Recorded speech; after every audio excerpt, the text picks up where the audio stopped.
नमस्कार दोस्तों, जय श्री कृष्ण। यह कहानी सूर्यपुत्र कर्ण के जन्म तथा द्रौपदी के स्वयंवर की है। आप इस कहानी को अंत तक ध्यान लगाकर सुने।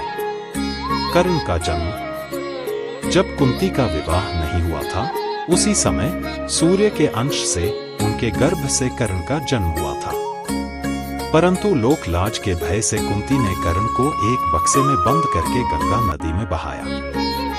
कर्ण गंगाजी में बहता हुआ जा रहा था कि महाराज धृतराष्ट्र के सारथी अधिरथ और उनकी पत्नी राधा ने उसे देखा और उसे गोद ले लिया और उसका लालन पालन करने लगे। कुमार अवस्था से ही कर्ण की रुचि अपने पिता अधिरथ के समान रथ चलाने की बजाय युद्धकला में अधिक थी।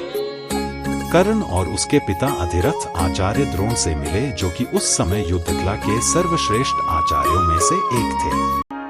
द्रोणाचार्य उस समय कुरु राजकुमारों को शिक्षा दिया करते थे। उन्होंने कर्ण को शिक्षा देने से मना कर दिया, क्योंकि कर्ण एक सारथी पुत्र था और द्रोण केवल क्षत्रियों को ही शिक्षा दिया करते थे। द्रोणाचार्य की असम्मति के उपरांत कर्ण ने परशुराम से संपर्क किया, जो कि केवल ब्राह्मणों को ही शिक्षा दिया करते थे। कर्ण ने स्वयं को ब्राह्मण बताकर परशुराम से शिक्षा का आग्रह किया।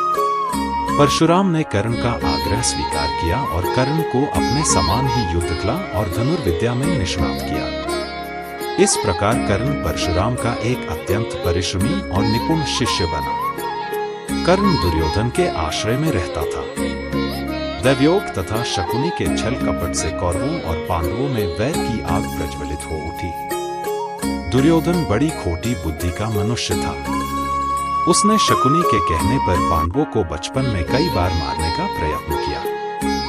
युवावस्था में आकर जब गुणों में उससे अधिक श्रेष्ठ युधिष्ठिर को युवराज बना दिया गया, तो शकुनी ने लाक्ष के बने हुए भवन में पांडवों को रखकर आग लगाकर उन्हें जलाने का प्रयत्न किया, किंतु विदुर की सहायता से पांचों पांडव अपनी माता के साथ उस जलते हुए घर से बाहर निकल गए।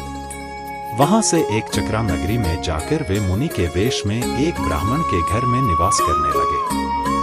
फिर बक नामक राक्षस का वध करके व्यास जी के कहने पर वे पांचाल राज्य में, जहां द्रौपदी का स्वयंवर होने वाला था, गए।